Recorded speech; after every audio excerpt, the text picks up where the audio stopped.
Welcome to All Things NUFC. Today we're going to be discussing whether Rafa Benitez should be returning to Newcastle United. As the news emerged that Rafa Benitez was fired from Everton, the inevitable call from some Newcastle fans was to bring him back to Tyneside.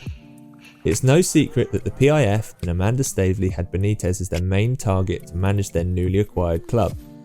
But despite not enjoying success at Everton, he's never been one to break a contract, so he wasn't willing to move.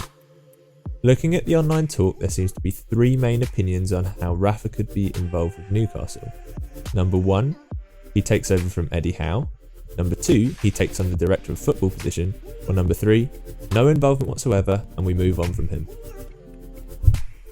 Benitez's time is usually looked back at fondly by fans, but the stats don't exactly support the warm fuzzy feeling that comes with his name. His stats over 2 full seasons, 2017 to 2019, read as almost identical to Steve Bruce's stats over 2 full seasons, 2019 to 2021.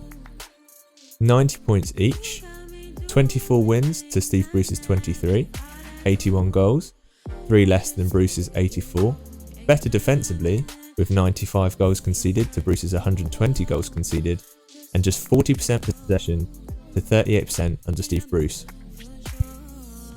His win rate at Chelsea and Liverpool was on average 57%, a stat which is similar to Tuchel at Chelsea, behind Klopp at 63% and far behind Guardiola at an astonishing 75%. This was at a time when the Premier League was arguably less competitive and Chelsea and Liverpool were in dominant forces. One factor that has always been used in his defence is that he had no budget for Mike Ashley. This is commonly cited as the reason he left for the Chinese League in 2019. From 2016 to 2019, Benitez spent £131.9 million of his £143.1 million budget. It's not generous by any means, compared to the top 6 clubs in the Premier League, but it's not the lowest in the league. From 2019 to 2021, Steve Bruce spent roughly £100 million on transfers, meaning that his budget was limited as well. To me, the only difference here is the 25 goals conceded under Bruce. Looking beyond that, you see a solid mid-table side at best. The real question here is whether either manager would have more success with the budget that the new ownership has. Due to Mike Ashley's tight business practices, Newcastle can spend upwards of £200 million even with financial fair play. With new sponsorship, that figure is even higher. So should Eddie Howe be replaced by someone whose performances were essentially the same as Steve Bruce, but with slightly tighter defensive record? Personally, I don't think so. Despite the current run of results, we've seen a total new system from Eddie Howe. The game against Manchester United showed what the team are capable of, even without its January signing. With 14 days to go in the transfer market and links with every available top player in Europe, Newcastle have a fighting chance of staying in the Premier League and thriving.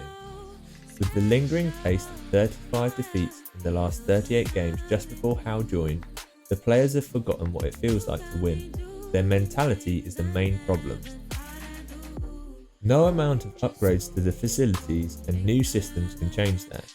Bringing in players that are used to winning can, however. Last season we saw what momentum could do. Bringing in Joe Willock and getting the string of victories totally changed the outcome of that season. That's what needs to happen now. With the backing of the PIF, Eddie Howe's strategic changes, and once the players remember what it feels like to win, Newcastle United will become an unstoppable force. If you enjoyed this video and want to see more like it in the future, then hit like, subscribe and turn on the notification bell.